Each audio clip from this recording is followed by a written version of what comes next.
Hello everyone, कैसे हैं सभी? बढ़िया पढ़ रहे हैं सभी। पिछले सारे वीडियोस सभी ने देखे होंगे और सिमिलरिटी हमने पढ़ी थी। सिमिलरिटी पे मैंने आपको 50 क्वेश्चंस करवाए हैं। बहुत सारे अच्छे क्वेश्चंस हमने सारे किए, डिटेल में हमने उसको पढ़ा है। उसके बेस्ड पे जितनी भी जो भी थ्योरम हो सकती हैं, जो भी प्रमेय है, वो सारा मैंने आपको पढ़ाया हुआ है और उन पे क्वेश्चंस किए हैं। ठीक है, अभी हमें जो पढ़ना है, समरूपता हम पढ़ चुके थे। आज के सेशन में जो हम पढ़ रहे होंगे वो हम पढ़ेंगे कॉन्ग्रुएंसी।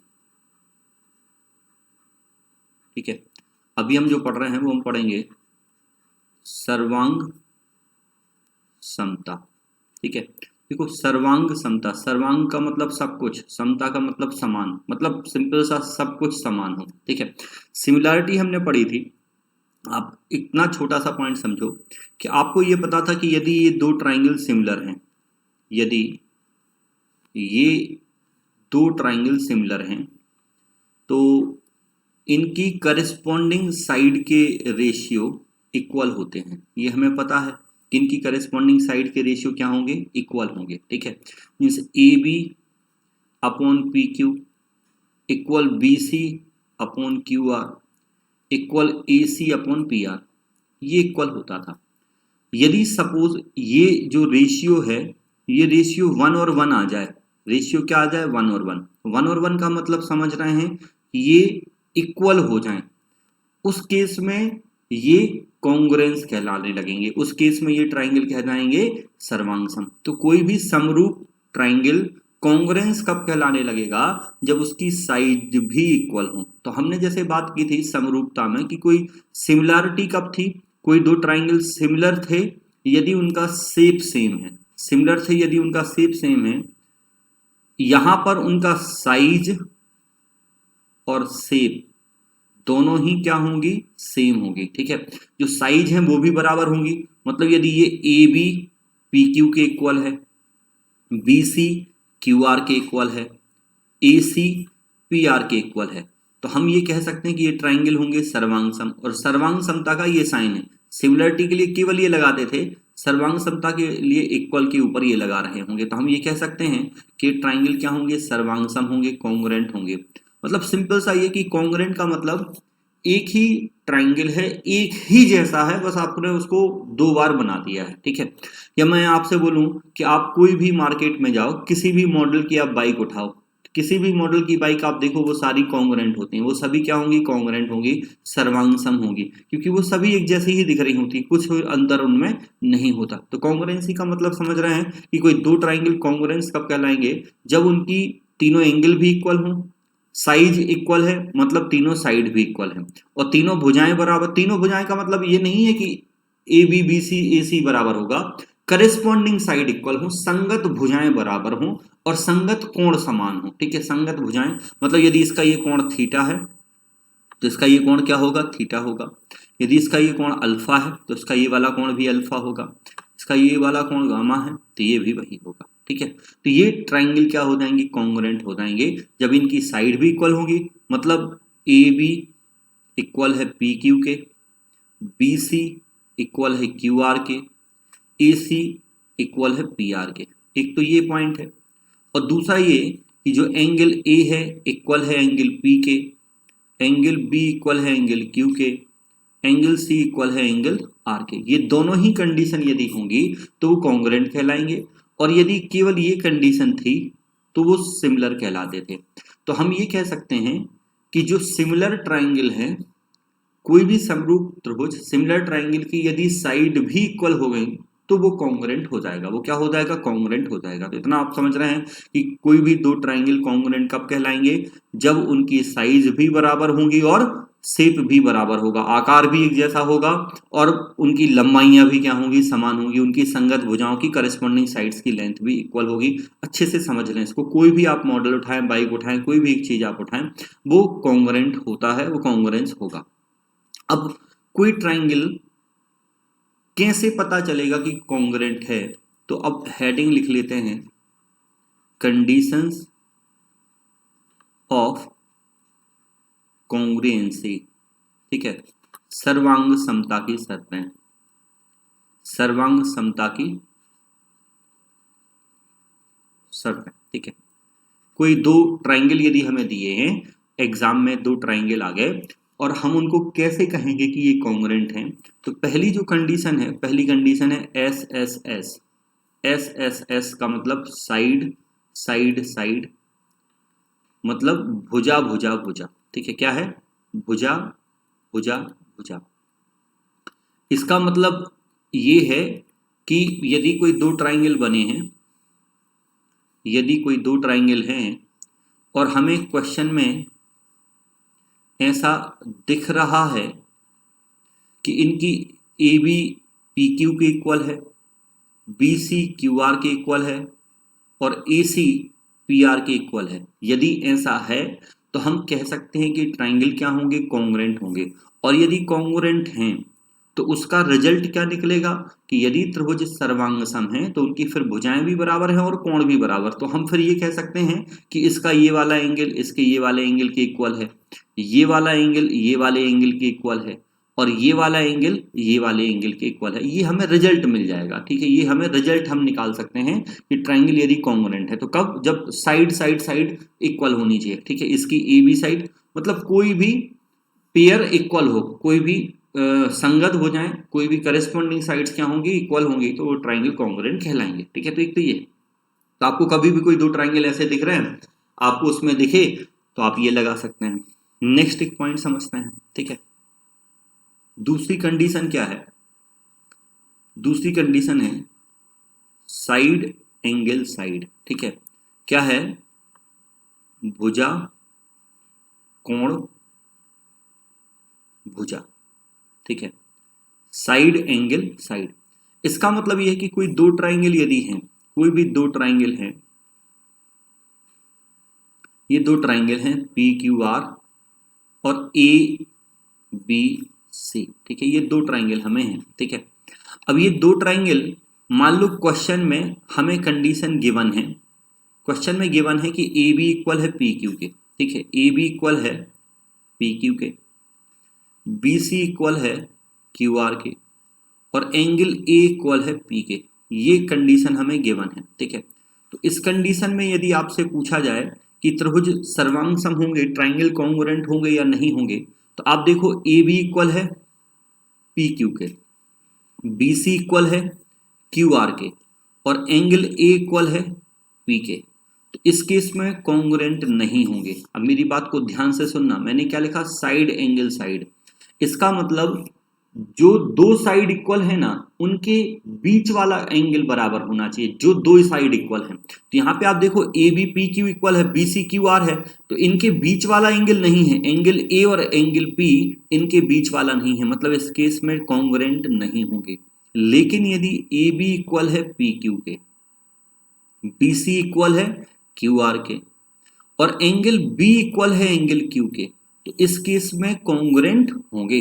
बात समझ रहे हैं कि जो दो साइड हैं, जो दो साइड के पेयर इक्वल हैं, उनके बीच वाला एंगल होना चाहिए। तो ए बी और पी क्यू इक्वल है, B C Q R equal है, तो ए बी और बी सी के बीच में एंगल जो आ रहा है वो कौन सा आ रहा है? बी, और यहां कौन सा आ रहा है? क्यू। ये एंगल यदि इक्वल है तो ट्राइंगल कह सकते हैं कि कॉन्ग्रुएंट है। अब यदि आपको एक क्वेश्चन में ये गिवन था तो उससे हमें पता चल गया कि ट्राइंगल क्या है? कॉन्ग्रुएंट। अब यदि कॉन्ग्रुएंट हैं तो रिजल्ट क्या मिलेगा कि इसकी जो तीसरी साइड है वो भी इक्वल होगी और इसके जो बाकी एंगल हैं वो भी इक्वल हो जाएंगे। तो ये वाला इसके इक्वल होगा और ये वाला इसके इक्वल हो जाएगा। ठीक है, तो ये रिजल्ट निकलेगा कि ट्राइंगल यदि कॉन्ग्रुएंट है तो फिर बाकी सारी चीजें हम समान कर सकते हैं। तो यहाँ दो साइड के बीच में एक एंगल होना चाहिए, इसको ध्यान से समझिएगा। हाँ, तीसरा है एंगल साइड एंगल, या इसको एंगल एंगल साइड भी कह सकते हैं। समझने की कोशिश करते हैं। कोण कोण भुजा, कोण कोण भुजा। ठीक है, तो देखो यहां भी यही है कि यदि कोई दो ट्राइंगल हमें दे दिए जाएं, कोई दो त्रिभुज हमें दिए हैं, कोई दो त्रिभुज हमें दिए हैं और इनके कोई दो कोण बराबर हैं, मान लो कोण बी इक्वल है कोण क्यू के, ये हमें दिया हुआ है कि कोण बी इक्वल है कोण क्यू के और कोण सी इक्वल है कोण आर के, एंगल सी इक्वल है आर के। ये हमें क्वेश्चन में गिवन है, हाँ ये दिया हुआ है, और गिवन है कि BC इक्वल है QR के, ये गिवन है, इतना हमें दिया हुआ है। तो हम ये कह सकते हैं कि ये ट्राइंगल क्या होंगे, कॉन्ग्रुएंट होंगे, क्योंकि इनका ये वाला एंगल बराबर है और ये वाली साइड बराबर है। अब आप देखो बुक वगैरह में लिखा रहता है कि कोई दो एंगल और उनके बीच की साइड, ठीक है, लेकिन यहाँ ऐसा कोई बहुत ज़रूरी नहीं है, कोई भी दो एंगल हो सकते हैं। मेरी बात को समझिएगा, आप केवल इसको देखो, मैंने आपको 50 क्वेश्चन कराए हैं सिमिलरिटी पे, और हर क्वेश्चन में सिमिलरिटी में हमने एक ही चीज लगाई है कि कोई दो एंगल बराबर हो। आपको पता है कि यदि किसी भी ट्राइंगल के दो एंगल इक्वल हैं तो तीसरा तो अपने आप हो जाएगा ना, तीसरा ट्राइंगल क्या हो जाएगा, अपने आप हो जाएगा, ठीक है। तो मेरी बात को सुनना ध्यान से, तीसरा एंगल अपने आप हो जाएगा कि नहीं हो जाएगा। आप सिमिलरिटी बहुत अच्छे से समझ चुके हैं इतने क्वेश्चन करने के बाद, तो आप इतना समझ पा रहे हैं कि तीसरा अपने आप होगा। और कभी भी, बिल्कुल ध्यान से सुनना मेरी बात को, कभी भी किन्हीं भी दो सिमिलर ट्राइंगल में कोई भी एक साइड इक्वल दिख जाए, कभी भी किन्हीं भी दो सिमिलर ट्राइंगल में कोई भी साइड एक इक्वल दिख जाए तो वो ट्राइंगल कॉन्ग्रुएंट हो जाएंगे। मैं क्या कह रहा हूं, कभी भी आपको कोई भी दो सिमिलर ट्राइंगल दिख रहे हैं और उन्हें आपको दिख जाए कि एक साइड क्या है, इक्वल है, कोई भी दो सिमिलर ट्राइंगल है, कोई एक साइड इक्वल है, तो आप कह सकते हैं कि वो ट्राइंगल क्या होंगे, कॉन्ग्रुएंट होंगे। और कॉन्ग्रुएंट होंगे तो फिर बाकी दोनों साइड भी क्या होंगी, इक्वल होंगी, करस्पॉन्डिंग साइड क्या होंगी, इक्वल होंगी। तो आप तो सिंपल सा ही याद रखो इस एंगल साइड एंगल को इस तरीके से कि कभी भी आपको सिमिलर ट्राइंगल की एक साइड इक्वल दिख जाए ना, तो आप कह सकते हैं कि ट्राइंगल क्या हो जाएंगे, सिमिलर कॉन्ग्रुएंट हो जाएंगे। तो ये आपकी तीसरी प्रॉपर्टी थी। एक चौथी प्रॉपर्टी जो है,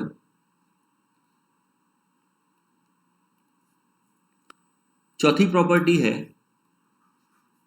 RHS, ठीक है। RHS, R मतलब होता है राइट एंगल, H मतलब होता है हाइपोटेनियस, S मतलब होता है भुजा साइड, ठीक है। समकोण, हिंदी में यदि लिखें तो कर्ण भुजा।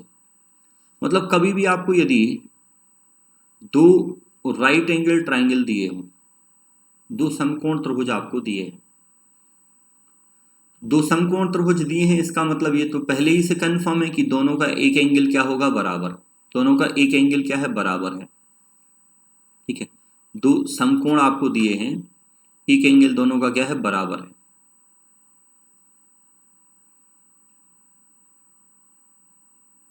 एक एंगल बराबर है, इसके अलावा यदि दोनों का हाइपोटेनियस बराबर हो, कर्ण बराबर हो, और कोई भी एक भुजा बराबर हो, कोई भी एक साइड हो सकती, कोई भी एक साइड बराबर हो, ठीक है। मतलब आपने जो एक अभी प्रॉपर्टी पढ़ी थी ना, ये वाली साइड एंगल साइड की, इसमें दो साइड के बीच में एक एंगल होना जरूरी था। समकोण त्रिभुज में कोई भी दो साइड हो सकती हैं, उनके बीच का एंगल जरूरी नहीं है। मतलब एक राइट एंगल हो, समकोण त्रिभुज हो, और कोई एक साइड बराबर हो, मान लो ये वाली साइड इसके इक्वल है, और हाइपोटेनियस बराबर होना चाहिए, उनका कर्ण क्या होना चाहिए, बराबर, ठीक है। बात समझ रहे हैं,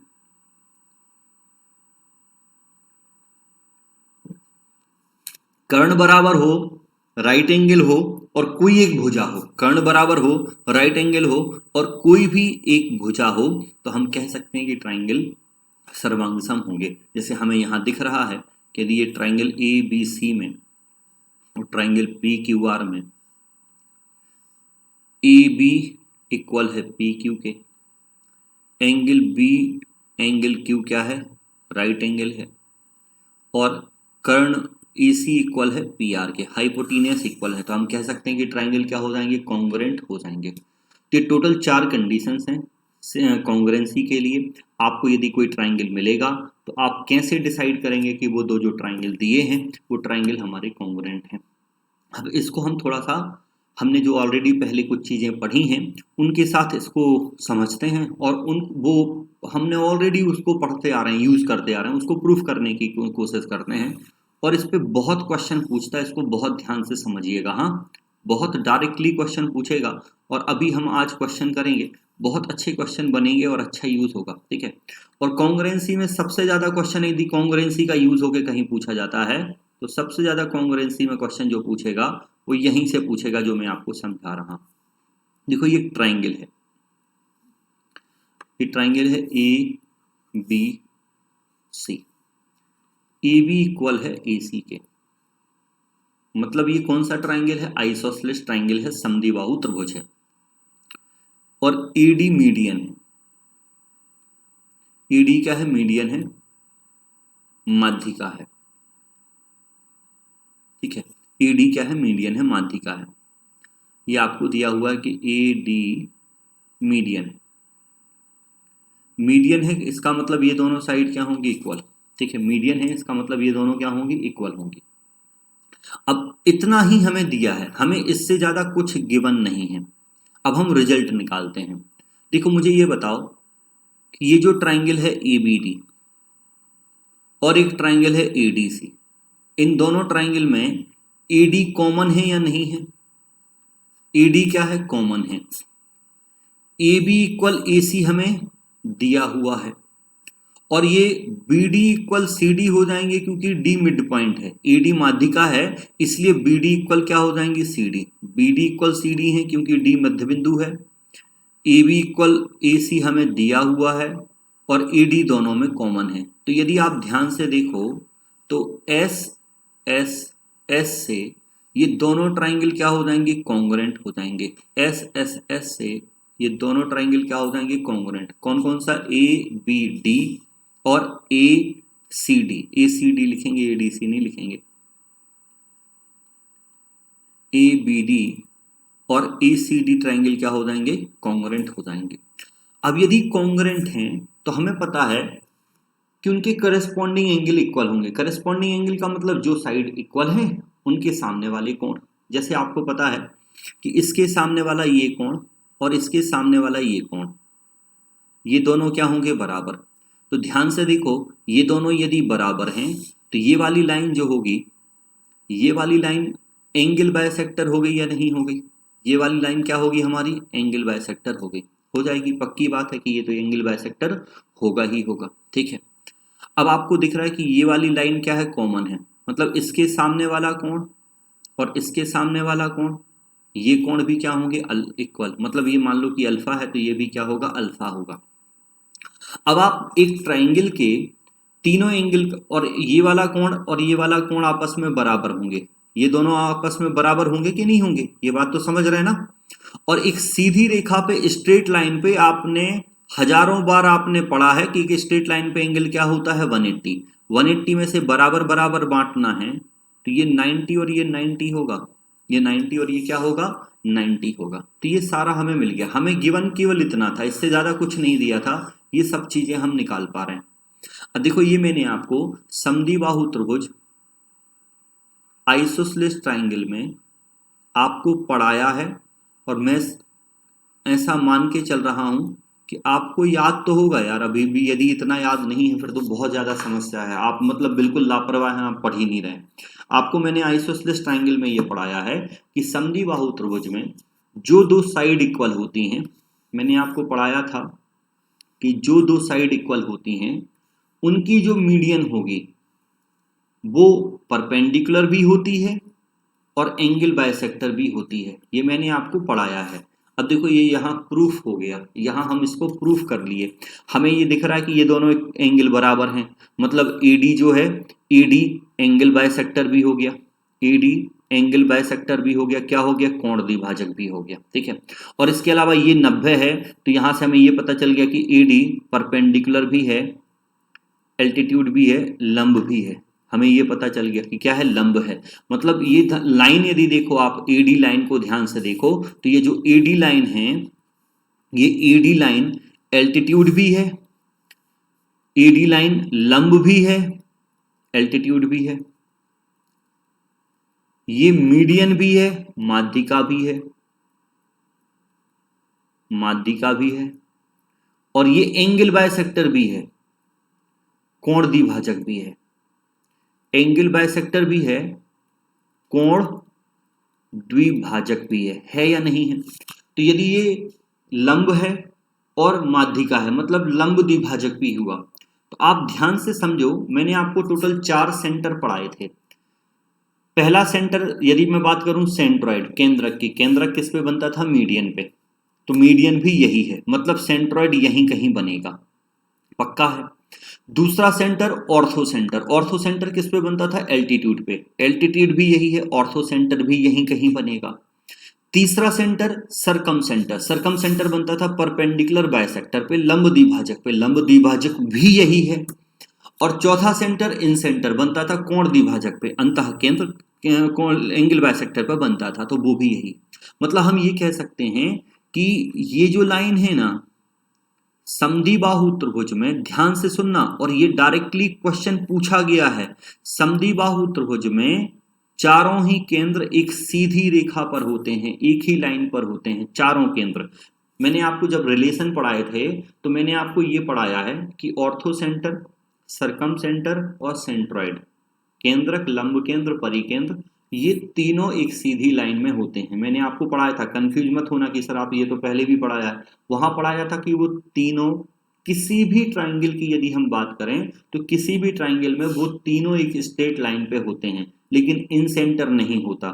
स्केलेन ट्राइंगल होगा तो स्केलेन ट्राइंगल में इन सेंटर नहीं आएगा, लेकिन यदि समद्विबाहु त्रिभुज की बात करें तो समद्विबाहु त्रिभुज में तीनों ही एक ही लाइन पर हो, चारों सेंटर एक ही लाइन पे होते हैं। इक्विलेटरल ट्राइंगल में, समबाहु त्रिभुज में आपको पता है कि चारों सेंटर एक ही पॉइंट पर होते हैं, चारों सेंटर एक ही जगह पर होते हैं।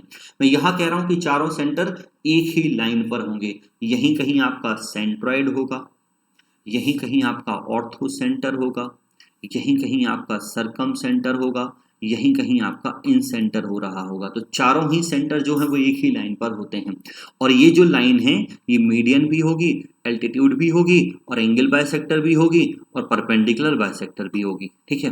तो ये वाली, अब आप ये सोचने लगो कि सर ये जो बाकी दोनों मीडियन हैं, यहां से जो मीडियन आएगी ये वाली भी होगी क्या, उसको भी एक बार डिस्कस ही कर लेते हैं। क्यों उसको वहां पे बताऊं, उसको भी एक बार डिस्कस कर लेते हैं।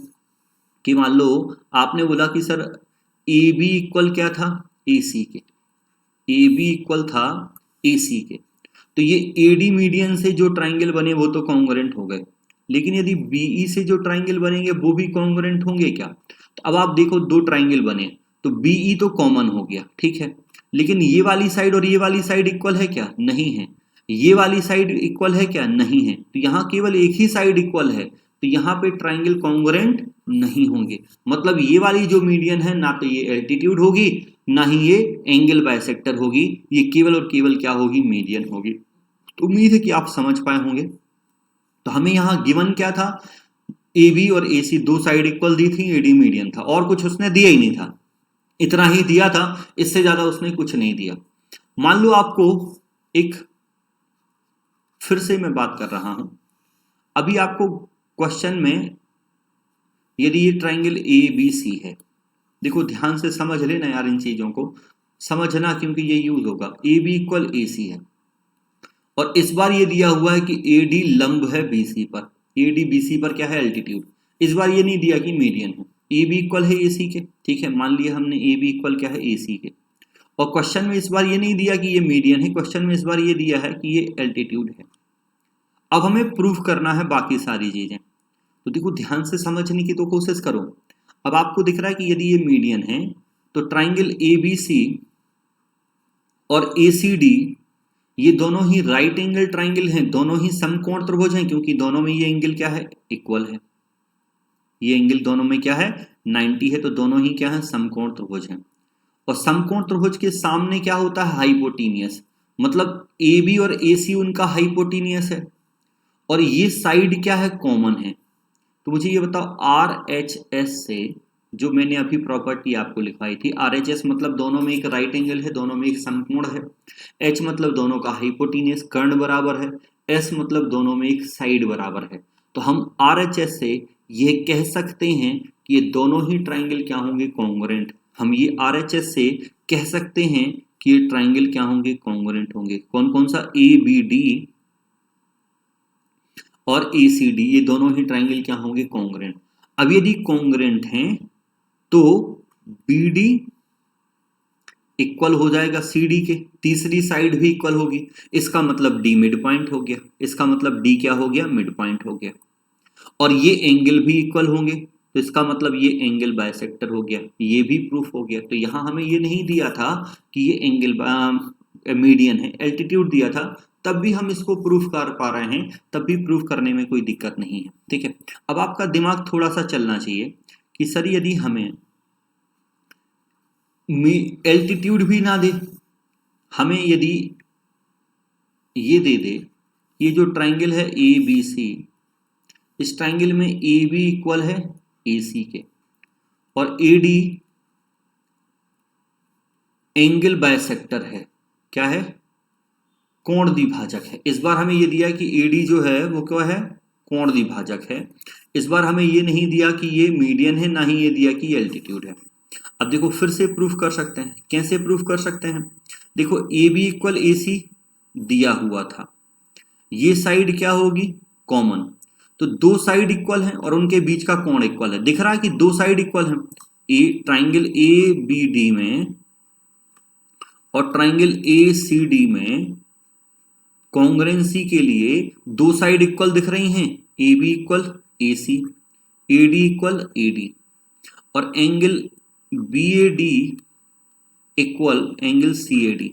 तो जो दो साइड इक्वल हैं उनके बीच का कोण इक्वल है, तो एस ए एस से हम कह सकते हैं कि ये ट्राइंगल क्या होंगे, कॉन्ग्रुएंट। यदि कॉन्ग्रुएंट है तो ये बी डी इक्वल क्या हो जाएगा, सी डी के, और ये एंगल भी क्या हो जाएगा, इक्वल, तो ये भी 90 आएगा और ये भी 90 आएगा। तो ये ट्राइंगल फिर से कॉन्ग्रुएंट प्रूफ हो गए और फिर से वो सारी चीजें मिल गई। तो देखो आइसोसेलेस ट्राइंगल पे मैंने आपको ये सब चीजें डिटेल में इसलिए समझाई हैं क्योंकि कॉन्ग्रुएंसी पे ज्यादातर क्वेश्चन इसी पे बनेंगे। उम्मीद है, आशा करते हैं कि आप अच्छे से चीजों को समझ गए होंगे, कोई किसी को परेशानी नहीं होगी। अब बात को ध्यान से सुनना, देखो कभी भी एक स्ट्रेट लाइन है, यदि कोई भी एक सीधी रेखा है, कोई भी एक रेखा है, इस लाइन पर यदि मैं एक परपेंडिकुलर बाइसेक्टर खींच दूं, इस लाइन पर मैंने क्या खींचा, एक लंब द्विभाजक, परपेंडिकुलर बाइसेक्टर है, इसका मतलब यदि ये बी है, इसका ये सी है, परपेंडिकुलर बाइसेक्टर है, इसका मतलब ये है कि बी डी इक्वल क्या है, सी डी के। बाइसेक्टर का मतलब, द्विभाजक का मतलब ये दोनों इक्वल हैं, ये दोनों इक्वल हैं और ये लंब है। अब आप बी और सी को, बी और सी से लाइन खींच के इस पर कहीं भी एक, इस पर कहीं भी अरे एक ट्राइंगल बना लो, कहीं पर बनाओ, मैं कह रहा हूं कहीं भी एक ट्राइंगल बना लो। ऐसे जितने भी ट्राइंगल आप बनाओगे ना, वो सारे के सारे ट्राइंगल क्या होंगे, कॉन्ग्रुएंट होंगे। आप कहीं भी एक ट्राइंगल बना लो, मान लो मैं यहां भी बना लूं, ठीक है, मैं और कहीं भी ट्राइंगल बनाऊं, तो जितने भी ट्राइंगल बनेंगे वो ट्राइंगल क्या हो जाएंगे, कॉन्ग्रुएंट हो जाएंगे। कैसे कॉन्ग्रुएंट हो जाएंगे, आपको ये दिख रहा है कि जितने भी ट्राइंगल बनेंगे सारे के सारे ट्राइंगल क्या बनेंगे, ठीक है, जितने भी ट्राइंगल बनेंगे आप देखो उनमें ये वाली साइड कॉमन होगी, ये वाली साइड कॉमन होगी, जहां तक भी पॉइंट बढ़ाओगे ये वाली साइड तो कॉमन होनी है, ये वाली साइड इक्वल है, मतलब बी डी बराबर है सी डी के, ये तो फिक्स है। और एक भुजा क्या हो जाएगी, कॉमन, दो साइड इक्वल हो गई, उनके बीच का कोण इक्वल हो गया, तो यहां जैसे भी जितने भी ट्राइंगल बनाओगे वो ट्राइंगल कॉन्ग्रुएंस ही बनेंगे, वो सारे के सारे ट्राइंगल क्या होंगे, सर्वांग सम होंगे, कॉन्ग्रुएंट होंगे। आप कितने भी ट्राइंगल बना लो, यहां से जितने भी ट्राइंगल बनेंगे, ठीक है। तब ये चीज बहुत यूज होगी, ये चीज का अच्छा यूज होना है क्वेश्चन जब हम करेंगे तो आशा करते हैं कि आप इतनी देर में कॉन्ग्रुएंसी समझ पाए होंगे कि दो त्रिभुज, दो ट्राइंगल कॉन्ग्रुएंट कब कहलाएंगे और कॉन्ग्रुएंसी का मतलब क्या है, कॉन्ग्रुएंसी की कंडीशन क्या है कि कोई दो साइड के बीच में कोण बराबर दिख जाए, या कोई एक सिमिलर ट्राइंगल की कोई एक साइड इक्वल दिख जाए, या तीनों साइड इक्वल दिख जाए, या फिर ऐसा हो सकता है कि समकोण त्रिभुज दिख जाए। दो समकोण त्रिभुज दिख रहे होंगे तो हम लगाएंगे।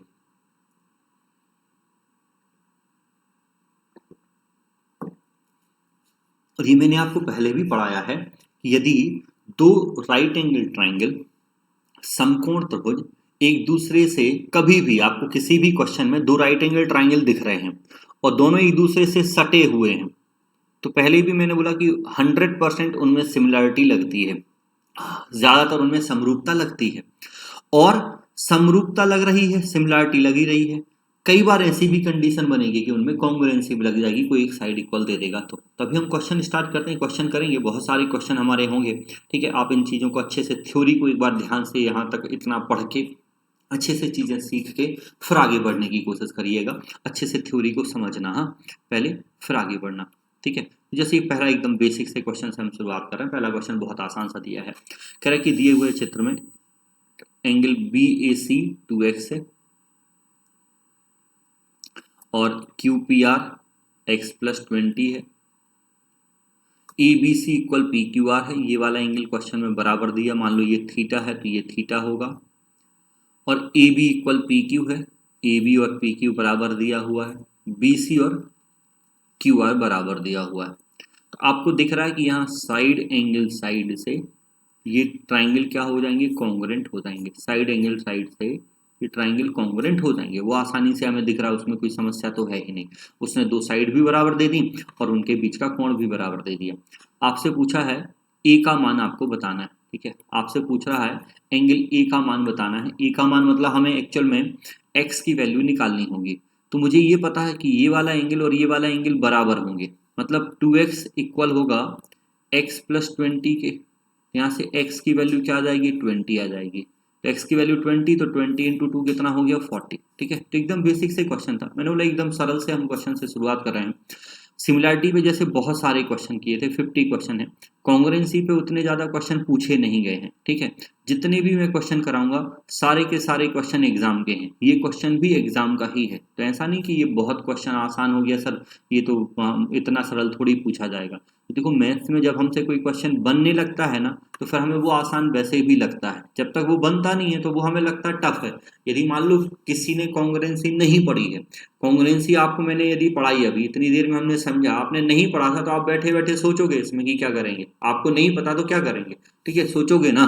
तो ये क्वेश्चन भी पूछा हुआ है, तो एग्जाम में डायरेक्टली पूछ लेता है, ठीक है। इतना भी आपको यही तो चेक करना चाह रहा है कि कॉन्ग्रुएंसी आ रही कि नहीं आ रही। तो प्री वगैरह में आपको सीधा इतना क्वेश्चन पूछ लेगा, मेंस में थोड़ा सा कॉन्सेप्चुअल क्वेश्चन पूछेगा। तो इसमें टोटल मैंने 10 क्वेश्चन लिए हैं, प्रीवियस के हैं, और सारे के सारे एग्जाम के पूछे गए क्वेश्चन है, जितने भी क्वेश्चन मैं आपको कराऊंगा। नेक्स्ट क्वेश्चन ये रहा, कह रहा कि late D and E be 2 points on the side BC of triangle ABC। अब आप एक बार प्रयास कर सकते हैं क्वेश्चंस को करने का, ठीक है। एक बार प्रयास आप कर सकते हैं कि सर हम एक क्वेश्चन को ट्राई तो कर ही लें। तो आपको कह रहा है कि त्रिभुज ABC की भुजा BC पर D और E बिंदु इस प्रकार हैं कि AD इक्वल है AE के। ये आपको दिया हुआ है, ठीक है। AD = AE, angle BAD = EAC। BAD ये वाला इक्वल है इसके, ठीक है। ये दोनों एंगल क्या है, इक्वल है। If AB = 3x + 1, BD equal ये हिस्सा, BD = 9, AC = 34, EC = y + 1, ठीक है। x + y का मान आपको बताना था। देखो आपको दिख रहा है इस वाले ट्राइंगल में, देखो सबसे पहले तो इस वाले ट्राइंगल में यदि ये दो साइड इक्वल हैं तो इनके सामने वाले एंगल इक्वल होंगे, मतलब ये अल्फा और ये अल्फा होगा। तो ये वाला एंगल और ये वाला एंगल बराबर हो गया कि नहीं हो गया, मुझे ये बताओ। ये दोनों एंगल बराबर हो गए। एक सीधी रेखा पे एंगल होता है 180, 180 में से अल्फा घटाओगे तो जो आएगा ये वही तो ये आएगा। मतलब ये वाले दोनों एंगल, एक तो ये वाला एंगल और ये वाला एंगल, ये दोनों एंगल आपस में क्या होंगे, बराबर। अब ध्यान से आप देखो, जिन दो ट्राइंगल में ये दो एंगल बराबर हो गए, ध्यान से देखो, आपको दिख रहा है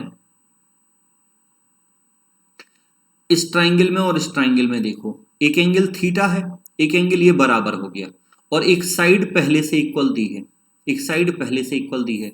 तो मैंने आपसे क्या बोला था कि यदि किन्हीं भी दो त्रिभुज में दो एंगल बराबर हैं तो तीसरा अपने आप बराबर हो जाता है। अब ये आपको हर बार बताने की जरूरत नहीं है, सिमिलरिटी इतना पढ़ चुके हो आप, ये तो मन में मतलब एकदम खुद से आ जाना चाहिए। ये मैं हर बार यदि अभी भी मेरे बताने के बाद, देखिए मेरा काम है बताने का, क्योंकि मैं पढ़ा रहा हूँ, मुझे तो बताना होगा, ठीक है, लेकिन बताना अब नहीं चाहिए, क्योंकि अब आपको मैं मान के चलना चाहिए मुझे कि आपको पता है, लेकिन फिर भी मैं बता रहा हूँ। कुछ स्टूडेंट हैं जो नहीं पढ़ रहे होंगे, तो ठीक है, मेरा काम पढ़ाना है, तो मैं अपनी तरफ से तो पूरा पढ़ा ही दूँ।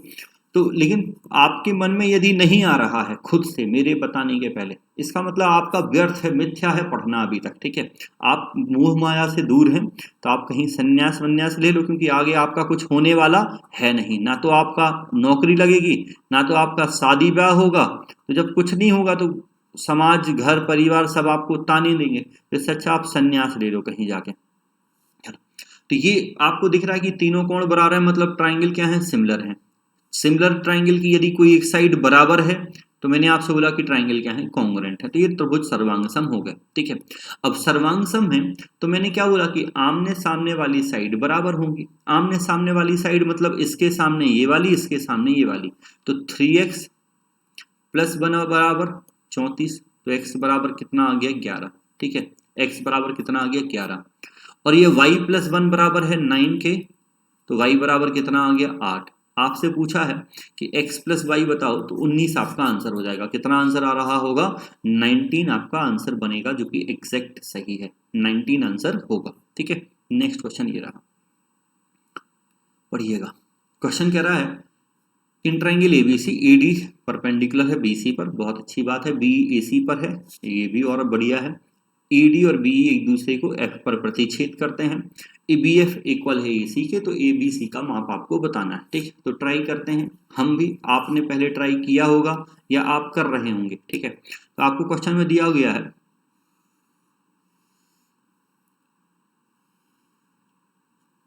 कि ट्राइंगल ए बी सी में एडी बीसी पर लंब है, एडी लंब है बीसी पर, ठीक है।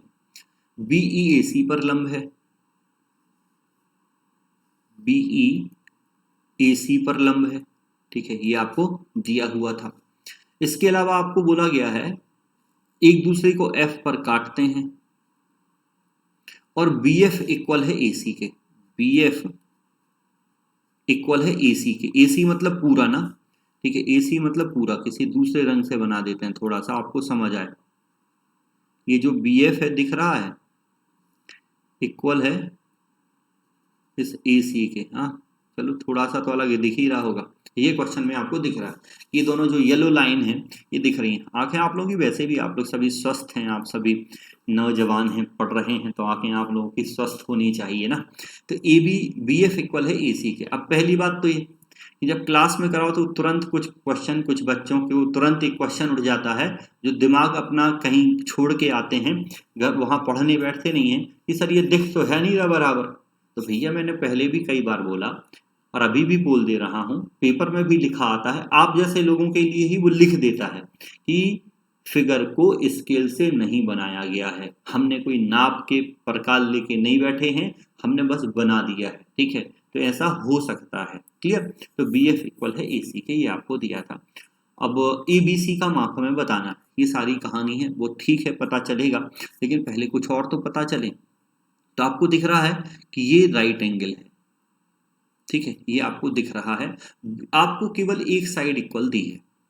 तो आप देखो, आपको जब भी ऐसा कभी दिख रहा हो ना, तो आप पहले तो समकोण त्रिभुज देखो, तो आपको दो बहुत सारे समकोण त्रिभुज यहां दिख रहे हैं, राइट एंगल ट्राइंगल बहुत सारे दिख रहे हैं। तो वैसे दो समकोण त्रिभुज पढ़ो जिनमें कोई साइड कॉमन हो। तो आपको दिख रहा है कि जो ट्राइंगल बी एफ डी है और जो ट्राइंगल ए डी सी है, इन दोनों में एक साइड तो कॉमन है, यदि एक भुजा बराबर है और एक समकोण है। अब यदि इनके बाकी एंगल इक्वल हो गए तो ये काम बन जाएगा। तो यदि मान लो इसका ये वाला एंगल थीटा है, तो ये वाला एंगल 90 माइनस थीटा होगा क्या, ये 90 माइनस थीटा होगा। और ध्यान से देखो, ये वाला एंगल यदि थीटा है तो ये वाला एंगल 90 माइनस थीटा होगा। मैं कौन सा ट्राइंगल देख रहा हूं, बीईसी, बीईसी में ये 90 है, ये थीटा है तो ये 90 माइनस थीटा होगा। और BFD में यदि ये 90 है, ये क्या है 90 है, ये क्या है 90 माइनस थीटा, तो ये थीटा होगा।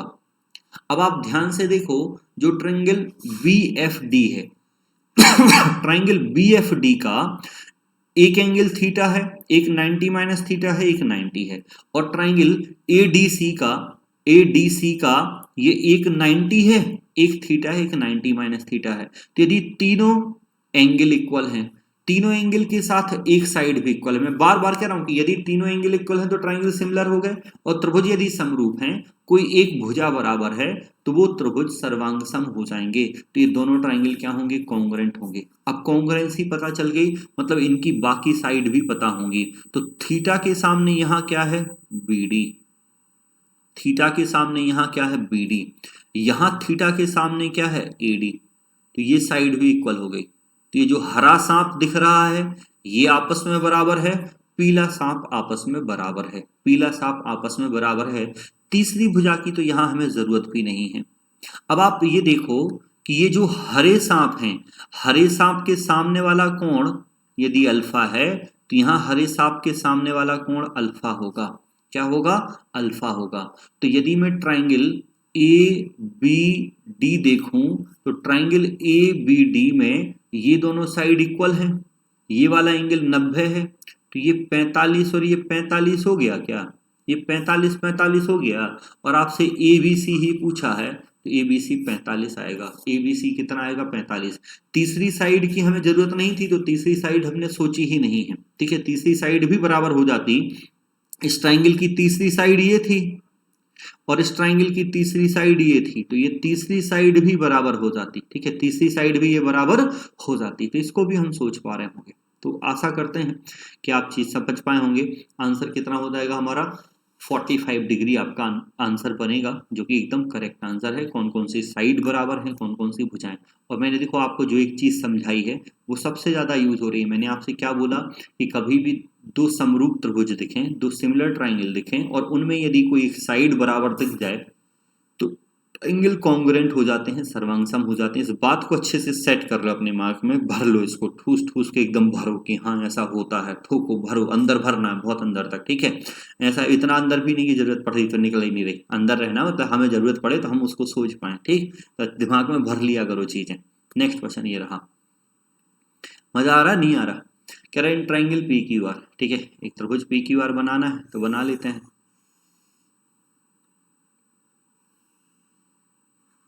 बना लिया, ठीक है। जो वो बोल रहा है वो हमें करना होगा, हम मन से थोड़ी चीजें करेंगे। तो PQR में कोण R 54 डिग्री है, तो हमने मान लिया कि कोण R 54 डिग्री है, angle R 54 degree. The perpendicular bisector of PQ at S meet QR at T। देखो लाइन को बहुत ध्यान से पढ़ना, कह रहा भुजा PQ का बिंदु S पर लंब समद्विभाजक QR को बिंदु T पर मिलता है। PQ पर एक लंब द्विभाजक खींचना है।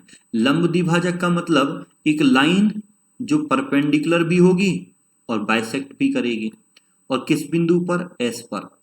और ये कह रहा है कि ये QR को T पर मिलता है, QR को कहाँ मिलाना है, T पर मिलाना। ये कह रहा है कि जो PQ है उसका जो परपेंडिकुलर बाइसेक्टर है, लंब समद्विभाजक है, वो QR को PT पर मिलता है। तो हमने मिला दिया, ठीक है, QR को PT पर मिल रहा था तो हमने मिला दिया। थोड़ा सा और अच्छे से मिला लेते हैं, आप सब डायग्राम अच्छा बना लेते हैं ना मेरे से, ठीक है। तो ये आपका पॉइंट T दिया था। अब यदि आपने चीजें ध्यान से सुनी हैं तो कुछ तो आपके दिमाग में आ जाना चाहिए था, अभी तक नहीं आया तो अभी आगे आएगा। ये है, फिर कह रहा है कि PQR का मान बताना है, ठीक है। हिंदी में थोड़ा सा क्वेश्चन मिसिंग है। इसके बाद ये भी दिया है कि इफ TPR 46, आपको एंगल TPR दिया हुआ है कि 46 है, कि जो TPR बनेगा ना ये 46 आपको दिया हुआ है। हिंदी में ये लिखा नहीं है, आपको जब टाइप होगा उधर PDF मिलेगी तो उसमें मिल जाएगा। देन PQR आपको बताना था, आपको PQR बताना है, ठीक है। ये आपको जो गिवन था तो ये लाल से वो हमने बनाया। अब देखो मैंने एक चीज को आपको लास्ट में बहुत बार समझाया, आप उस चीज को ध्यान से यदि समझते तो आप चीजें कितनी आसान कर लेते। आप मुझे ये बताओ, ये एल्टीट्यूड भी है और ये बाइसेक्टर भी है, तो मैंने कितने बार समझाया कि दोनों ट्राइंगल क्या हो जाएंगे, आइसोसेलेस हो जाएंगे। समद्विबाहु में समझाया है ये कि नहीं समझाया, बताओ मुझे। समद्विबाहु में मैं आपको कितना समझाता रहा हूं कि समद्विबाहु में यदि ये एल्टीट्यूड आ रहा है, लंब आ रहा है, और ये एल्टीट्यूड भी है और मध्यिका भी है, तो ये समद्विबाहु त्रिभुज में ही ऐसा होता है। मतलब ये जो होगा ये क्या हो जाएगा, आपका आइसोसेलेस ट्राइंगल हो जाएंगे। आइसोसेलेस ट्राइंगल का मतलब ये वाला और ये वाला इक्वल होगा। क्या इक्वल होगा, ये QT इक्वल किसके होगा, PT के इक्वल होगा। ये सांप बराबर हरे, हरे सांप क्या हो गए, इक्वल हो गए। ठीक है, इसमें कोई परेशानी है नहीं है, आप बोलो बिल्कुल सर कोई परेशानी नहीं है। तो यदि ये बराबर हैं तो ये वाला एंगल और ये वाला एंगल क्या हो गए, बराबर हो गए। ये वाला एंगल बराबर हो गए, दोनों थीटा थीटा आ गए। अब आप बोलो सर यहाँ की बात तो हम कर लेंगे, आप बिल्कुल मत बताओ। आपको ऐसा कह देना चाहिए और आपको इसके बाद खुद कर लेना चाहिए, और नहीं कर पाओ तो फिर आप कुछ व्यवस्थाएं करो अपनी, ठीक है, आगे के जीवन यापन की। तो आपको दिख रहा है कि ये ट्राइंगल PQR में, ट्राइंगल बड़ा वाला ट्राइंगल PQR में तीनों कोणों का योग कितना होता है, 180। 180 में ये 46, ये 54, तो टोटल कितना हो गया 100। 100 के बाद बचा कितना, 80। 80 में ये दोनों बराबर, तो ये भी 40 आएगा और ये भी 40 आएगा। ये दोनों ही बराबर हैं, तो 40 और 40 आंसर कितना हो गया, 40 डिग्री। आंसर कितना हो जाएगा, 40 डिग्री आपका आंसर बनेगा, जो कि एकदम करेक्ट होगा। अब आपको कोई समस्या हो अभी भी तो आप एक बार फिर से इस क्वेश्चन को अच्छे से डायग्राम बनाना, खुद से चित्र बनाना, थोड़ा सा सोचना, खुद से भी करने की कोशिश करना, तो आप देखोगे कि हाँ यार बहुत आसान क्वेश्चन था, आपको मजा आएगा करने में। ठीक है, उतना कुछ था ही नहीं और ऐसा कि बहुत ज्यादा कुछ इसमें हमें सोचना पड़ रहा है, कुछ बहुत ज्यादा इसमें कुछ करेंगे, बिल्कुल नहीं था। सीधा सीधा क्वेश्चन, एकदम आसान से सरलता से इस क्वेश्चन को आप बना पा रहे हैं। आशा करते हैं आप समझ पाए होंगे। आगे बढ़ते हैं और अगला क्वेश्चन हम ले लेते हैं। तो नेक्स्ट क्वेश्चन ये रहा आपकी स्क्रीन पर, 5वां क्वेश्चन, 5th क्वेश्चन है। मैंने बोला टोटल 10 क्वेश्चन ही करने हैं हमें इस पर। उसके बाद फिर हम जब अगला सेशन होगा तो उसमें कुछ नई चीजें पढ़ेंगे। ठीक है, क्वेश्चन कह रहा है कि AD is perpendicular to the internal bisector of triangle angle ABC, of triangle ABC। कह रहा है त्रिभुज ABC में कोण B के समद्विभाजक पर AD लंब खींचा गया। ध्यान से चित्र बनाइएगा। ये एक्चुअल में क्वेश्चन मैंने आपको पहले भी करवाया है, एक लास्ट सेशन में 42वां 43वां क्वेश्चन था, और वहां भी मैंने बोला था कि कॉन्ग्रुएंसी में फिर से पढ़ाएंगे। वहां टाइप हो गया था तो मैंने करवा दिया था, लेकिन ये था कॉन्ग्रुएंसी का क्वेश्चन। ठीक है, तो इसको देखो, ABC में कोण B के समद्विभाजक पर, कोण B का जो समद्विभाजक है, तो कोण B का एंगल बाइसेक्टर तो कुछ ऐसा आएगा। इस पर AD लंब खींचा जाता है, इस पर AD लंब है। AD क्या है, इस पर लंब है। कोण B के समद्विभाजक पर AD लंब है। ठीक है, बिंदु D से एक सीधी रेखा DE खींची जाती है जो BC के समांतर है। ठीक है, DE इज ड्रॉन, D से एक सीधी रेखा खींचनी है, DE, जो BC के समांतर है, BC के समांतर है। ठीक है, AC 56 है, पूरा AC आपको 56 दिया हुआ है।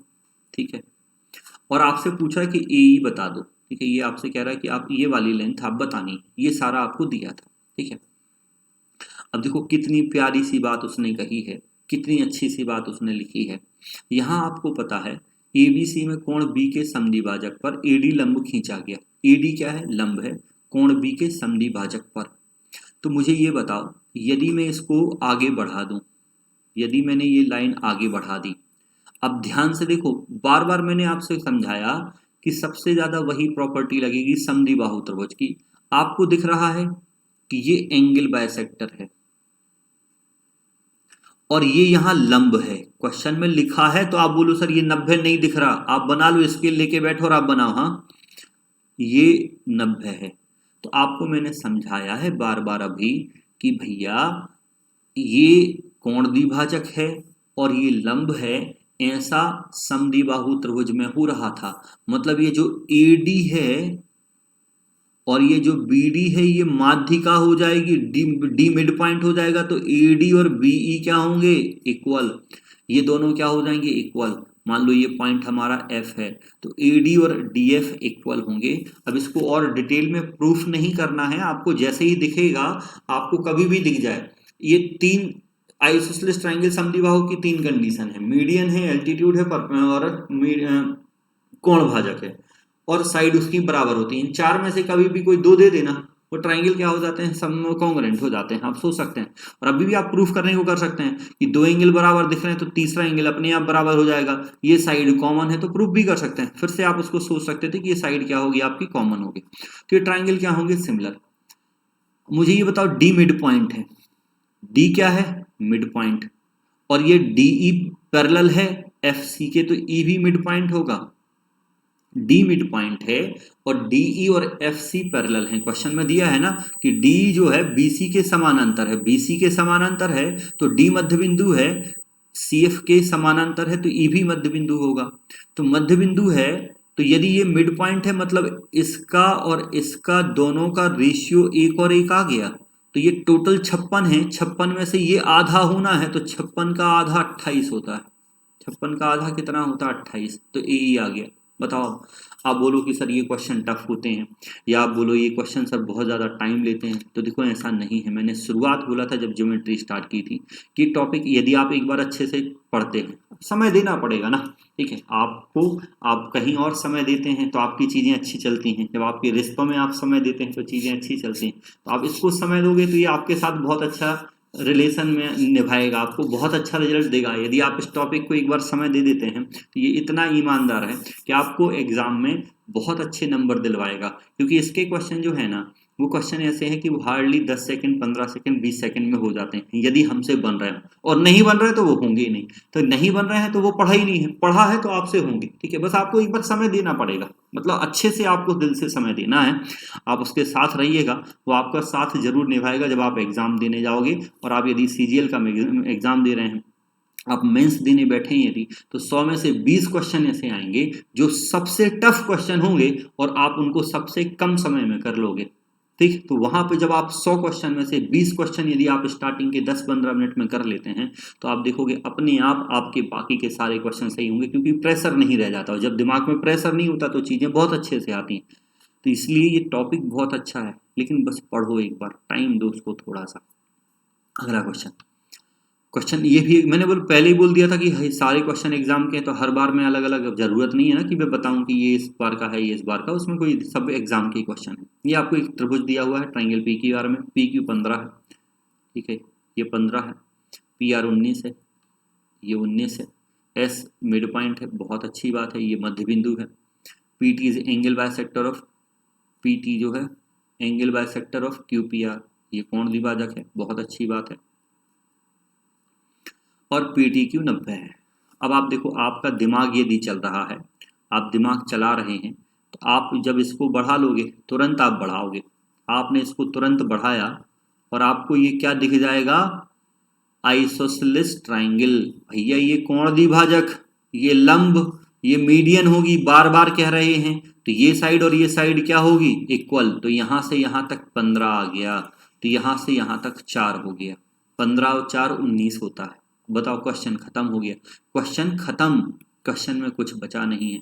आपसे पूछा ST का मान, तो ST को मिलाओ, तो ST को मिलाओ, तो ST का मान पूछा है, तो आपको क्वेश्चन में दिया है ये S मिड पॉइंट है, ये यहाँ, ये यहाँ, ये मिड पॉइंट है, ये यहाँ मिड पॉइंट है, ये यहाँ मिड पॉइंट है, तो मध्य बिंदु प्रमेय से ये 4 है तो ये 2 होगा, ये 4 है तो ये क्या होगा, 2 होगा।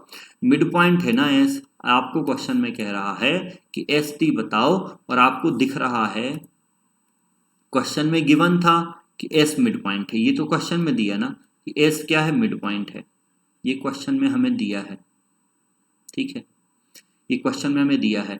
और ये मिड पॉइंट है, मीडियन है ना, ये मीडियन है, अभी बात की है, तो ये मिड पॉइंट है। तो यदि ट्राइंगल ये देखोगे तो इस वाले ट्राइंगल में मध्य बिंदु प्रमेय से किन्हीं भी दो साइड की मध्य बिंदुओं को जोड़ोगे तो तीसरी की आधी होती है, तो 2 आंसर हो गया, 2 आंसर हो जाएगा।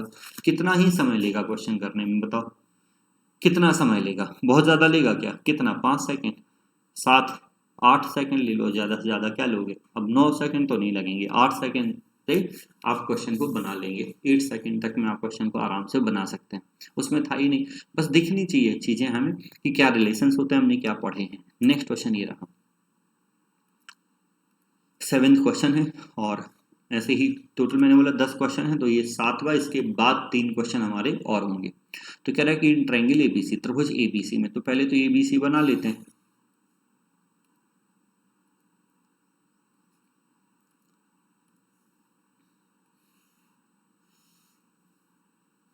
तो ये ट्रायंगल हमने एबीसी बना लिया, ठीक है। एबीसी में कोण बी बराबर है 2c, सी का डबल, ठीक है। एंगल बी इक्वल है 2 टाइम्स ऑफ एंगल सी, कोण सी का दुगुना, ऐसा लिखना चाहिए इसको, ठीक है। कोण सी का क्या है, दुगुना है, ठीक है, मान लेते हैं होगा। बीएसी बराबर है, बीएसी और एबीसी के कोण समद्विभाजक हैं, ईडी और बीई। ईडी जो है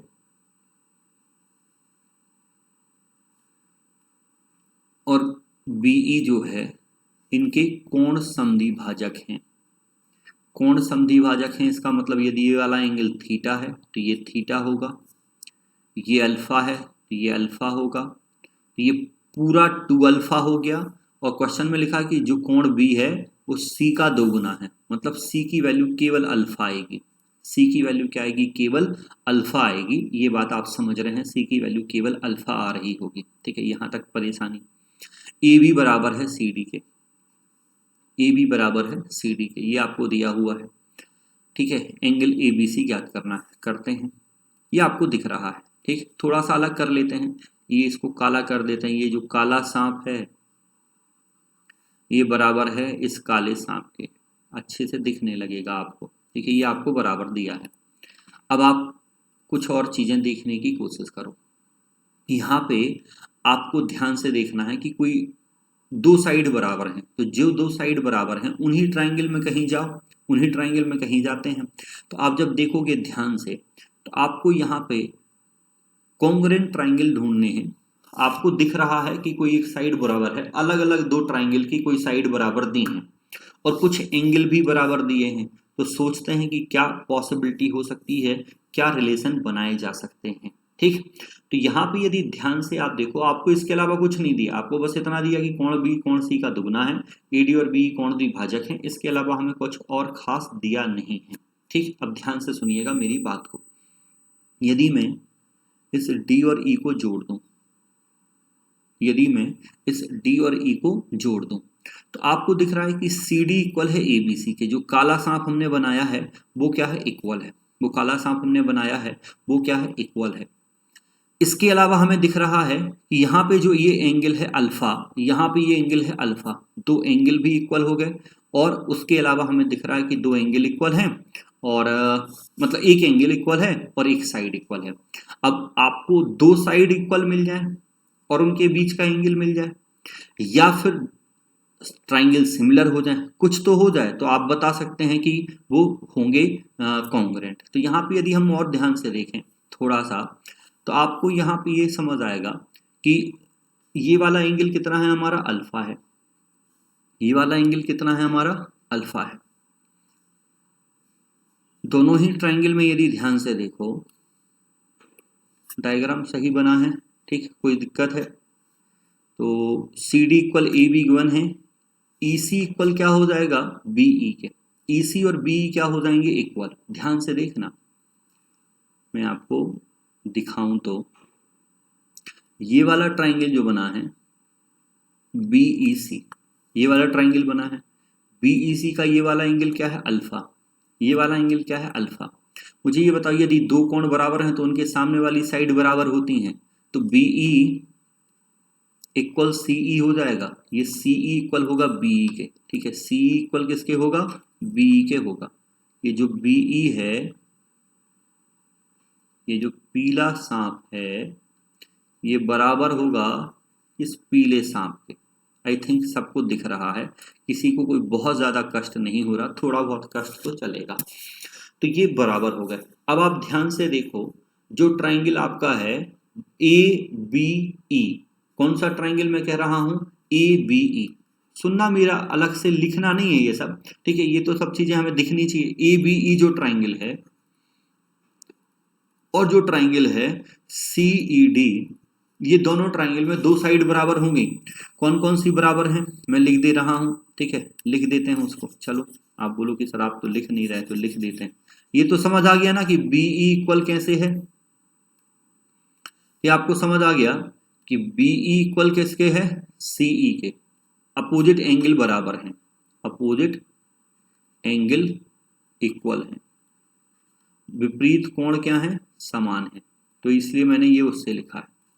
और इसके अलावा आपको AB बराबर CD दिया है, AB बराबर CD दिया है, और उनके बीच का कोण अल्फा बराबर अल्फा। तो दो कोण बराबर हैं, दो साइड और उनके बीच का कोण बराबर है, तो ट्राइंगल क्या होंगे, कॉन्ग्रुएंट। ट्राइंगल यदि कॉन्ग्रुएंट होंगे तो तीसरी साइड बराबर हो जाएगी। तीसरी साइड इसकी ये ग्रीन वाली थी, इसकी तीसरी साइड ये होगी, तो ये साइड इक्वल हो गई कि नहीं हो गई। यदि ये साइड इक्वल हैं तो इसके सामने यदि थीटा है तो इसके सामने ये वाला थीटा हो जाएगा, ये कोण क्या होगा, थीटा होगा, ये कोण थीटा और थीटा हो गए।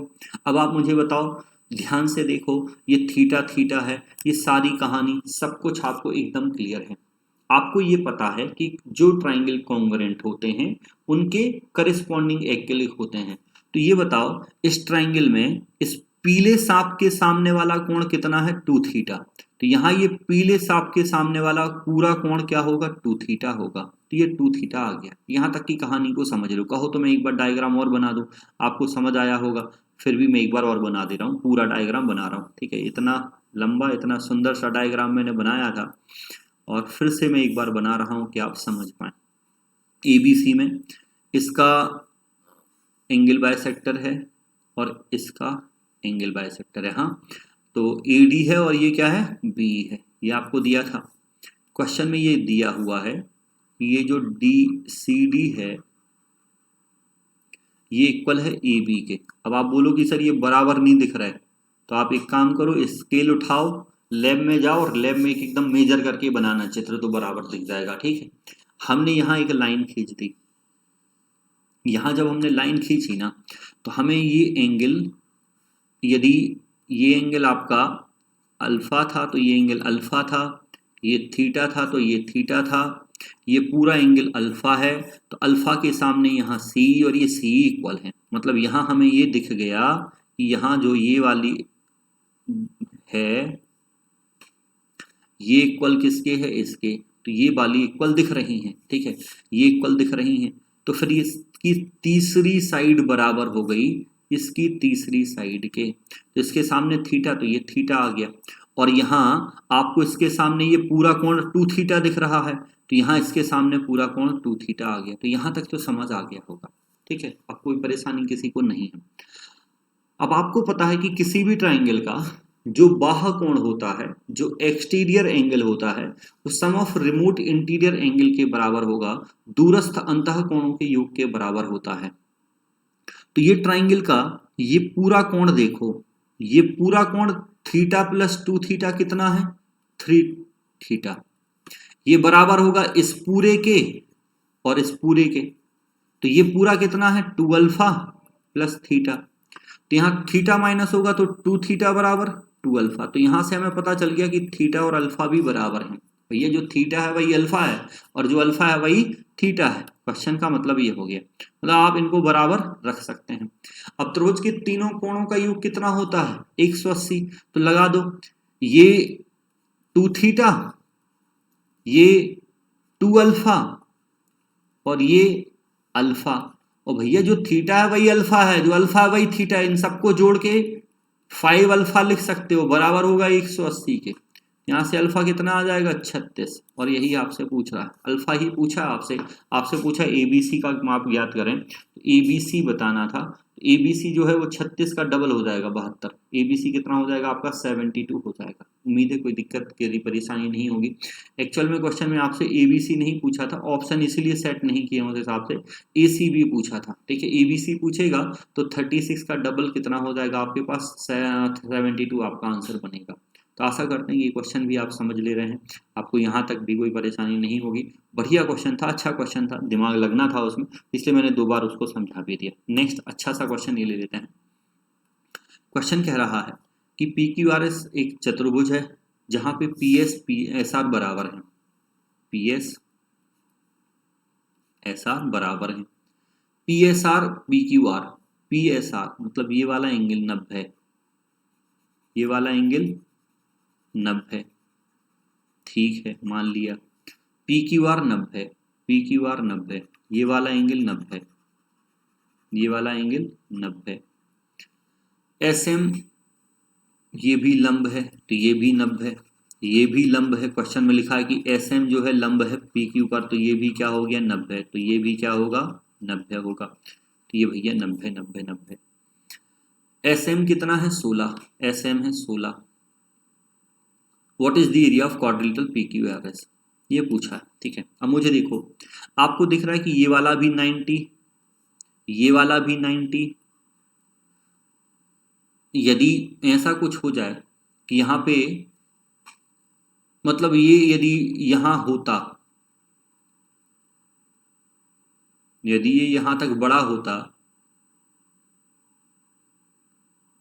यदि ये यहां तक बड़ा होता तो और ये वाला एंगल भी 90 होता, तो ये फिर क्या हो जाएगा आपके पास एक स्क्वायर हो जाएगा। ये क्या हो जाएगा आपके पास एक रेक्टेंगल तो हो ही जाएगा, स्क्वायर नहीं है तो रेक्टेंगल हो जाएगा। तो मतलब यदि ऐसा कुछ बन जाए, ठीक है, ऐसी कुछ पॉसिबिलिटी बन जाए तो हो सकता है, मतलब ये यदि ऐसा आ जाए तो, ठीक है। तो ध्यान से समझो, इस लाइन को हमने यहां बढ़ाया है, हाँ ये कुछ इस तरीके से है, ठीक है। अब ध्यान से यहां देखो, यदि ये वाला एंगल मेरा थीटा है तो मुझे ये बताओ, ये वाला एंगल 90 है तो ये वाला एंगल क्या होगा 90 माइनस थीटा, ये 90 माइनस थीटा होगा। देखो ये पूरा 90 है, ये पूरा 90 है, उसमें से ये 90 माइनस थीटा, तो ये वाला थीटा होगा। और ये हमने एक लाइन जो खींची है, ये लाइन हमने पर इसके पैरेलल खींची है सामने वाले के, तो ये पूरा एंगल 90 होगा, तो ये 90 माइनस थीटा आ जाएगा। ये क्या आएगा 90 माइनस थीटा। अब आप ध्यान से देखो, ये 90 माइनस थीटा, ये हम 90 पे ले रहे थे, ये थीटा होगा। तो इस ट्राइंगल को देखो और इस ट्राइंगल को देखो, ये दोनों ट्राइंगल क्या है कॉन्ग्रुएंट है। दोनों को देख लो, दोनों के तीनों एंगल बराबर हैं, दोनों के तीनों एंगल क्या हैं बराबर हैं, तो दोनों ट्राइंगल क्या हो जाएंगे कॉन्ग्रुएंट हो जाएंगे। दोनों के तीनों एंगल क्या हैं बराबर हैं, तो वो क्या हो जाएंगे कॉन्ग्रुएंट हो जाएंगे। और इसके अलावा आपको दिख रहा है यहाँ पे, यदि ध्यान से देखेंगे, क्वेश्चन में आपको दिया था कि एक साइड तो बराबर है, पी एस बराबर दिया हुआ है एस आर के। क्वेश्चन में लिखा है कि पी एस बराबर किसके है एस आर के। क्वेश्चन में पहले लिखा है तीनों एंगल बराबर है तो ट्राइंगल सिमिलर, और पी एस बराबर है एस आर के। तो मैं आपको बार बार समझा रहा हूं कि यदि दो समरूप त्रिभुज के कोई दो भुजाएं बराबर हैं तो ट्राइंगल कॉन्ग्रुएंट हो जाते हैं। मतलब ये जो ट्राइंगल बना ना आपका नया, यदि इस पॉइंट को मैं दे दूं ई नाम और इसको आर है ही, तो ये जो एस ई आर आपका ट्राइंगल बना है और ये ट्राइंगल ये एक ही ट्राइंगल है, मतलब इस ट्राइंगल को ये आपका था ऐसा कुछ, तो ये जो ट्राइंगल यहां लगा था ना, इस ट्राइंगल को यहां से तोड़कर यहां लगा दिया गया है। इस ट्राइंगल को यहां से तोड़कर यहां लगा दिया, यहां से तोड़कर यहां लगा दिया, तो ये ऐसा बन गया। और ध्यान से इसमें देखो, तो ये आपको दिख रहा है कि क्या है 16 है। तो यदि ये थीटा के सामने 16 है तो यहां भी थीटा के सामने 16 होना चाहिए, तो ये 16 आ गया। अब ये सब एंगल तो 90 दिख रहे थे और आमने सामने वाली साइड भी 16 आ गई, तो ये फिर क्या बन गया एक स्क्वायर बन गया। और स्क्वायर का एरिया कितना होता है 256, कितना होता है साइड का स्क्वायर 16 का स्क्वायर 256, 256 आंसर बनेगा, ठीक है। हमने ये जो आपसे पूछा था पी क्यू आर एस का एरिया, किसका एरिया पूछा था हमसे पी क्यू आर एस का, तो ये जो आपने पी क्यू आर एस है ना, तो ये जो ट्राइंगल अलग से लगा है, आप बार में ये चीज इसलिए बता रहा हूं कि आपको ये कंफ्यूजन हो कि सर आपने वो ट्राइंगल का एरिया तो निकाला ही नहीं, तो भैया उस ट्राइंगल को हमने तोड़ के ऊपर लगा दिया है, तो वो पूरा एक स्क्वायर बन गया, फिर स्क्वायर का एरिया हमने निकाल दिया, पूरा एक स्क्वायर बन गया, स्क्वायर का एरिया हमने निकाल दिया, ठीक है। तो नेक्स्ट क्वेश्चन ये देख लेते हैं। क्वेश्चन में कह रहा है कि इन ट्राइंगल एबीसी, त्रिभुज एबीसी में इन ट्राइंगल ए बी सी, त्रिभुज ए बी सी में ED is angle bisector, ED कोण द्विभाजक है, मतलब ये वाला एंगल अल्फा है तो ये वाला भी क्या होगा, अल्फा होगा, ये हमें दिया है। A B plus B D equal A C, देखो ये बहुत बढ़िया क्वेश्चन है, ठीक है। A B plus B D equal A C है, मतलब ए बी की लेंथ को यदि मैं ले लूँ कि ए है, बी डी की लेंथ को ले लूँ बी है, तो ए सी है ए प्लस बी के बराबर, ए प्लस बी के बराबर ए सी भी निकालना है। अब देखो इस क्वेश्चन में आपको एक अपने मन से थोड़ा सा लॉजिक लगाना पड़ेगा, और ये कॉन्सेप्ट है, आप सुनो मेरी बात को ध्यान से। आपको ये दिख रहा है कि ये जो त्रिभुज है इसकी जब मैं दो किन्हीं साइड को जोड़ रहा हूं तो तीसरी साइड के बराबर हो रहा है, ए धन बी बराबर है ए धन बी के, ए और बी का सम जब आप जोड़ रहे हैं ए और B D, A B D, तो ये बराबर है। मतलब यहां एक ऐसा कोई पॉइंट ले लें जिसमें से ये वाला हिस्सा ए के बराबर हो और ये वाला हिस्सा बी के बराबर हो। देखो उसका कहने का मतलब ही यही है, एक्चुअल में ए प्लस बी यदि उसने आपको दिया है तो उसका मतलब ही यही है कि यहाँ बीच में एक कोई पॉइंट तो ऐसा होगा ना, मुझे ये बताओ पक्का होगा कि नहीं होगा, जिसमें से जो कुछ हिस्सा है उसकी लेंथ ए होगी, कुछ हिस्से की लेंथ बी होगी, जब दोनों को जोड़ोगे तभी तो ए प्लस बी आएगा। तो ये पक्की बात है कि कुछ हिस्सा ए कुछ हिस्सा बी होना ही होना है, ये पक्का है, ये कंफर्म है, ऐसा होगा, ठीक है। चलिए मान लिया कि ऐसा होगा। अब यदि मैं इसको जोड़ दूं, ध्यान से समझो कितना सुंदर क्वेश्चन बनेगा।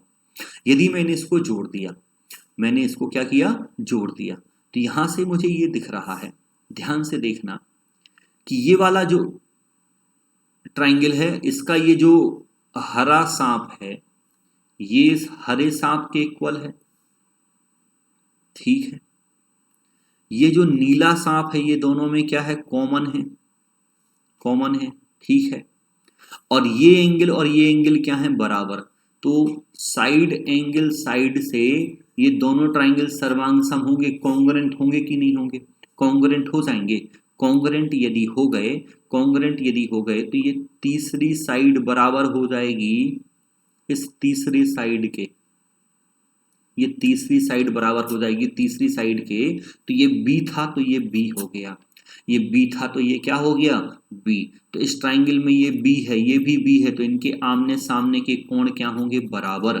आमने सामने के कोण क्या होंगे, बराबर होंगे, ठीक है। मान लिए सर आमने सामने के कोण बराबर हैं, वहां अल्फा लिखा था यहाँ हमने थीटा लिख दिया, ये कोण क्या होंगे, बराबर होंगे। मेरे हिसाब से किसी को कोई तकलीफ ज्यादा नहीं हो रही होगी ना। चलो बराबर कर लिए। तो मुझे ये बता दो ये वाला कोण तो बाह्य कोण है, एक्सटीरियर एंगल है, तो ये वाला यदि एक्सटीरियर है तो ये क्या होगा, 2 थीटा। अब भैया ये दोनों ट्राइंगल क्या है, कॉन्ग्रुएंट हैं। कॉन्ग्रुएंट ट्राइंगल में आमने सामने के कोण बराबर होते हैं, तो यहाँ इस नीले सांप के सामने 2 थीटा है, तो यहाँ इस नीले सांप के सामने क्या होगा, 2 थीटा होगा, क्या होगा, 2 थीटा होगा। तो ये सारे एंगल हमें मिल गए, ये सारे एंगल हमें मिल गए। अब आपको पता है कि ट्राइंगल के तीनों एंगल का सम 180 होता है, तो तीनों एंगल मतलब ये वाला एंगल कितना है, 2 थीटा, ये वाला एंगल कितना है, थीटा, और ये वाला एंगल क्या है, अल्फा प्लस अल्फा 2 अल्फा।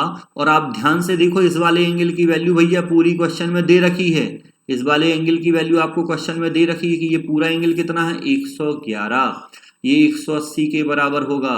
तो यहाँ से 3 थीटा बराबर आ जाएगा 69 के, तो थीटा बराबर होगा, भाग कर रहे होंगे तो 23 के, और यही आपसे पूछा था, तो 23 डिग्री आपका आंसर बनेगा। क्वेश्चन में हमसे यही पूछा है कि एंगल ACB का मान क्या है, तो आंसर कितना बन रहा होगा हमारा, 23 डिग्री बनेगा, 23 डिग्री आपका आंसर होगा। कोई दिक्कत है, परेशानी है, तो उम्मीद है आप समझ पाए होंगे, सभी को क्लियर होगा अच्छे से। आगे बढ़ लेते हैं, और नेक्स्ट ये रहा लास्ट क्वेश्चन है, और बाकी फिर अगले सेशन में किसी नई चीज को हम पढ़ेंगे। तो कह रहा था दिए गए चित्र में ABCD एक वर्ग है, ABCD वर्ग है, MAN 45 डिग्री है, MAN 45 है, DM 3 है, BN 4 है,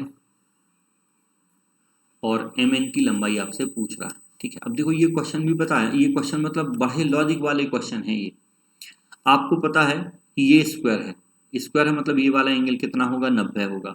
यदि ये वाला एंगल मैं ले लूँ थीटा है, ये पूरा 45 है, ये पूरा क्या है 45 है। ठीक है, आपको पता है कि पूरा एंगल क्या होगा 90, पूरा एंगल क्या होगा 90 होगा।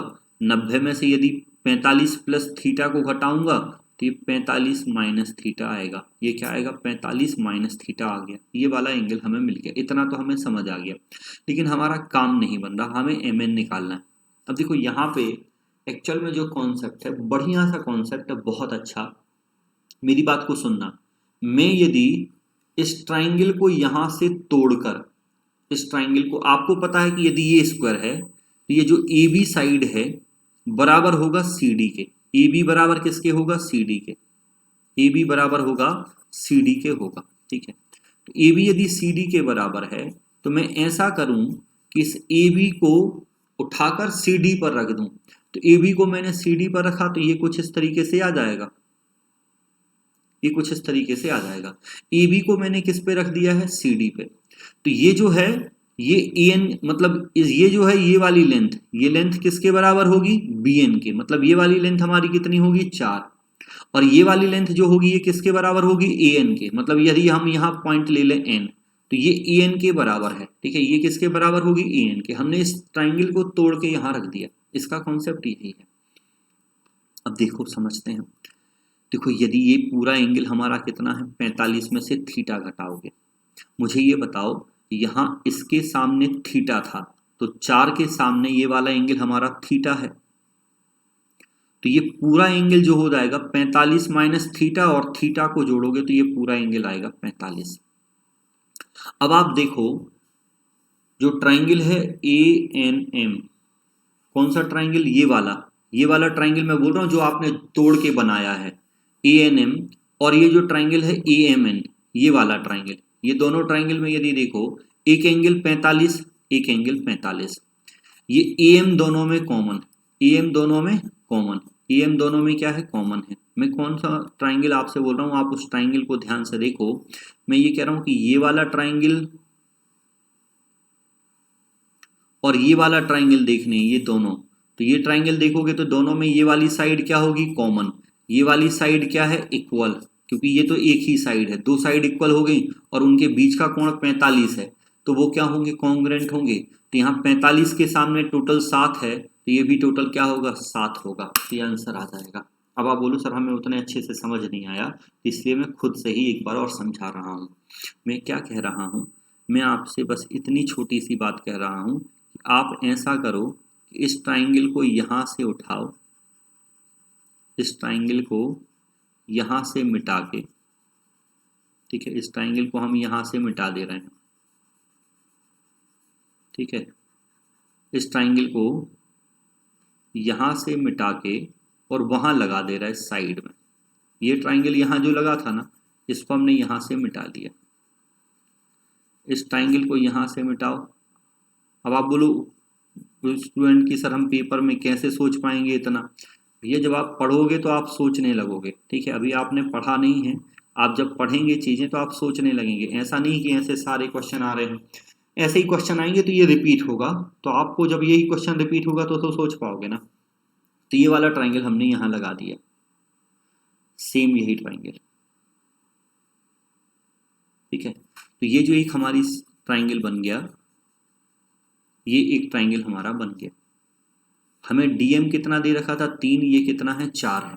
ठीक है, ये वाला एंगल हमारा कितना आया था 45 माइनस थीटा, ये वाला एंगल हमारा कितना था थीटा। अब ये तो आप सोच सकते हैं, एंगल तो आपको समझ आ ही गए थे, एंगल तो आपको समझ आ ही गए थे, तो ये आप सोच सकते हैं। तो ये पूरा एंगल जो हो गया, ये पूरा एंगल क्या हो गया हमारा 45। ठीक है, पूरा एंगल हमारा क्या हो गया 45, तो मैं पूरा ही लिख दे रहा हूँ। हाँ, इसको भी मैं अलग कर दे रहा हूँ कि भाई जो हम समझ चुके हैं पूरा एंगल समझते हैं। तो ये पूरा एंगल हमारा कितना हो गया 45 हो गया। ठीक है, ये पूरा एंगल हमें 45 दिख रहा है कि भैया ये पूरा एंगल क्या है हमारा 45 है। ये वाली साइड इसके इक्वल है, ये वाली साइड दोनों में कॉमन है, और उनके बीच का कोण एक जो है, ये वाला कोण हमारा कितना है 45 है। ये वाला कोण हमारा जो है, ये वाला कोण कितना है 45 है। यहाँ ये वाला कोण क्या है 45 है। तो ये दोनों ट्राइंगल कॉन्ग्रुएंट होंगे, तो 45 के सामने यहाँ जो 7 है, यहाँ भी 45 के सामने 7 ही होगा। तो ये आंसर आ गया। अब बोलो समझ आया क्या? उम्मीद है समझ पाए होंगे, कॉन्ग्रुएंसी पे बढ़िया है। तो आप चीज़ों को पढ़ो, बस ध्यान से पढ़ते रहो सभी। बहुत सारे क्वेश्चन अभी तक हो चुके हैं, बहुत बड़ा टॉपिक है लेकिन बहुत इंपॉर्टेंट भी है, तो एकदम पेशेंस रख के उसको बस सब्र रख के पढ़ते चले। अगले सेशन में फिर आगे चीज़ें, अभी तो बहुत कुछ बाकी हैं, अभी तो ट्राइंगल भी बाकी है, ट्राइंगल की सारी चीज़ें होंगी लेकिन ट्राइंगल पे क्वेश्चन तो अभी और करवाने होंगे, सभी ट्राइंगल पे अलग अलग जो बनते हैं, सर्किल भी पढ़ना, क्वाड्रेटिक भी। तो अगले सेशन में मिलते हैं और आगे पढ़ते हैं। Thank you.